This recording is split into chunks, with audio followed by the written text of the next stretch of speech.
ॐ नमो भगवते वासुदेवाय सान्द्रानन्दावबोधात्मकम् अनुपमिमितं कालदेशावधिभ्यां निर्मुक्तं नित्यमुक्तं निगमशतसहस्रेण निर्भास्यमानम् अस्पष्टं दृष्टमात्रे पुनः पुरुषार्थात्मकं ब्रह्मतत्त्वं तत्तावद्भाति साक्षात् गुरुपवनपुरे हन्तभाग्यं जनानाम् नम्राणां सन्निधत्ते सततमभिपुरैस्तैरनभ्यर्थितानभिः अर्थान् कामानजस्रं दिदरसि परमानन्दसान्द्राङ्गतिं च इत्थं निशेषलभ्यो निरवधिकफलपारिजातो हरे त्वं क्षुद्रं तं चक्रवाणी द्रुममभिलषति व्यर्थम् अर्तिव्रजोऽयं सूर्यस्पर्धि किरीटमूर्तितिलगत् प्रोद्भासि फालान्धरं कारुण्याकुलनेत्रमात्रहसिदोल्लासं सुनासापुडं गण्ड्योदन्मकराभकुण्डलयुगं कण्डोज्वलत्कौस्तुभं त्वद्रूपं वनमाल्यकारपटल श्रीवत्सदीप्रं भजे केयूराङ्गदकङ्गणोत्तममहारत्नाङ्गुलीयाङ्गीद श्रीमद्बाहुचतुष्कसङ्गदगदा शङ्गारिपङ्गेरुकाम् काञ्चित् काञ्चन काञ्चिलाञ्चितलसत्पीताम्बरालम्बिनीम् आलम्बे विमलाम्बुजद्युतिपदामूर्तिं तव आर्तिच्छिदम् पठन्तो नामानि प्रमदपरसिन्धौ निपतिताः स्मरन्तो रूपं ते वरदकथयन्तौ गुणकथाः चरन्तो ये भक्ता त्वयि खलु रमन्ते परममुन् अहं धन्यान् मन्ये समधिगतः सर्वाभिलषितान् विधूय क्लेशान् मे गुरुचरणयुग्मं धृतरसं भवक्षेत्रप्राप्तो करमभिजते पूजनविधौ भवन्मूर्त्यालोके नयनमददे पादतुलसी परिक्राणे கிராணம் சிரவணமபிதே சாருச்சரிதே. தசகம் 27. பாலாய் மதரவும் கூர்மாவதாரவும். दुर्वासासुरवनिदाप्त दिव्यमाल्यम्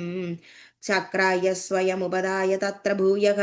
नागेन्द्रप्रतिमृदिते शशापशक्रं काकाक्षान्तिस्त्वं तीतर देवदां षज्जानां शापेन प्रतिजरेद निर्जरेन्द्रे देवेष्वप्यसुरजितेषु निष्प्रभेषु सर्वाद्या कमलजमेत्य सर्वदेवा निर्वाणप्रभवसमं पपन्दमापुः ब्रह्मादेस्तुतमहिमा चिरं तदानीं प्रादुष्णन् वरदः पुरःपरेण दाम्ना हे देवाजिदिज्जकुलैर्विदाय सन्धिं पीयूषं परिमदिदेति पर्यशास्त्वं सन्धानं कृतवति दानवै सुरौखे मन्दानं नयति मदेन मन्दराद्रिं भ्रष्टेऽस्मिन् बदरमिवोद्वहन् करेन्द्र सद्यस्त्वं विनिहितवान् पयःपयोधौ आधाय द्रुतमदवासुगिं वरत्रां पद्धोधौ विनिहित सर्वबीजजाले प्रारब्धे मदनविधौ सुरासुरैर्हिस्तैः व्याजात्वं भुजगमुखैकरोऽसुरारीन्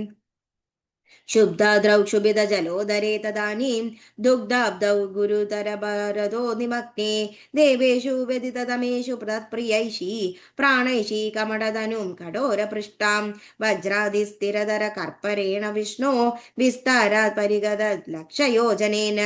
अम्बोधे कुकुरगदेन विष्णमां त्वं निर्मग्नं क्षितिधरनादमुन्निनेध उन्मग्ने चडिति तदा धराधरेन्द्रे निर्मेधुर्दृढमिक सम्मदेन ते सर्वे आविश्य गणेऽपि सर्पराजे वैवश्यं परिशमयन्न विवृधस्तान् उद्दामभ्रमणजभो नमदद्गिरीन्द्र नैष्कृत्य स्थिरधरपस्तपङ्कजं त्वाम् अभ्रान्ते विधिगिरसादय प्रमोदात् उद्भ्रान्तानुनुगुरपातपुष्पवर्षाः दैत्यौके भुजगमुखानिलेप्नप्लप्ते तेनैव त्रिदशकुलेऽपि किञ्चिदार्थे कारुण्या तव किल देववारिवाहाः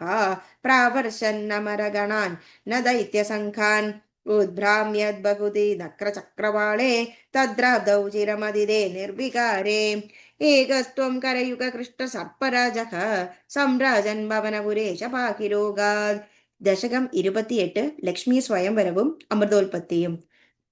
गरलं तरलानलं पुरस्तात् जलधेरुद्विजगालकालकूडम् अमरस्तु दिवादमोदनिघ्नो गिरीशस्तन्निपवौ भवत्प्रियार्थं विमद्धस्तु सुरासुरेषु जाता सुरभिस्तां ऋषिषु न्यधास्त्रिधामन् हयरत्नमभूवदेद्वरत्नं द्युदप्टुश्चाप्सरस्सुरेषु तानि जगदीश भवत्परा तदानीं कमनीया कमला बभूव देवी अमलामवलोक्य यां विलोलः सकलोऽपि स्पृहयां बभुव लोकः त्वयि दत्तकृते तदैव देव्यै त्रिदशेन्द्रो मणिपीडिकां व्यतारीत् सकलोपहृदाभिषेचनीयैः ऋषस्तां श्रुतिगीर्भिरभ्यषिञ्जन् अभिषेकजलानुपादिमुग्ध त्वदप्पाङ्गैरवभूषिताङ्गवल्लीं मणिकुण्डलपीतचेलहार प्रमुखैस्तामराधयोन्वभूषन् वर्णः मातभृङ्गनादां ददती सा कुजकुम्भमन्दयान पदशिञ्जितमञ्जुनूपुरा त्वां कलिदव्रीलविलासमाससाद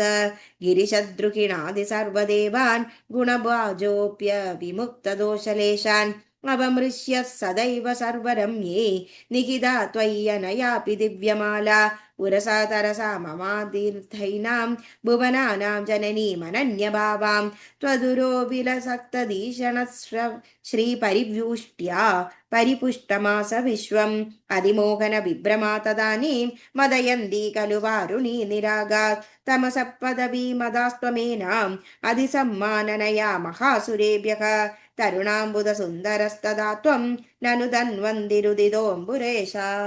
अमृतां कलशे वहन् कराभ्याम् अखिलार्तिं हरमारुदले तालयेश सर्वत्र गोविन्दनाम सङ्कीर्तनं गोविन्द गोविन्द. Thank you.